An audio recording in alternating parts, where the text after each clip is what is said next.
Frozen shoulder is very common, and unfortunately that's also like another thing that can develop in peri and post menopausal women.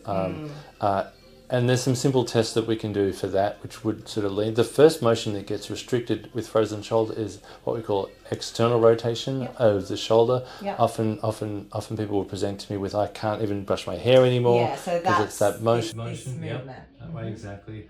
Can you do that? Can you wave to me? Can you brush your hair?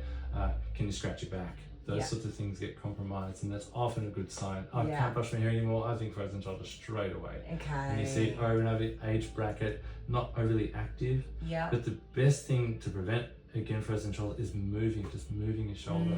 They're responsible to movement. We don't know why frozen shoulder happens, because not everyone who doesn't move their shoulder doesn't get frozen shoulder. But some people get frozen shoulder without much like immobility.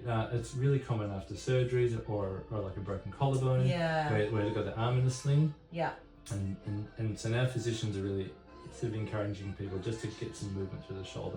Even just some pendulums, some of those like elephant trunks, just getting the shoulder moving early in the phase is really important to prevent frozen shoulder. Yeah. With frozen shoulder, it depends on the phase you're in. There's 3 different phases. If it's the thawing phase, it's the final phase, and that's where you start to get improvement. There's the frozen phase, which you can start to push through. If it's the initial phase, we don't want to push it, exacerbates. Yeah. But if you're in that frozen phase, then absolutely, it's all about range of motion, and you can push through. Yeah. There's a procedure surgeons do called manipulation under anaesthetic. Now ouch. It is they knock you out, and then they literally wrench your shoulder around, and so you can force it yourself, but it's very painful. But the surgeon will spend a few minutes just literally in all directions, circumduct your shoulder in all motions, and then you come back. Personal story: I started to get a frozen shoulder in my left.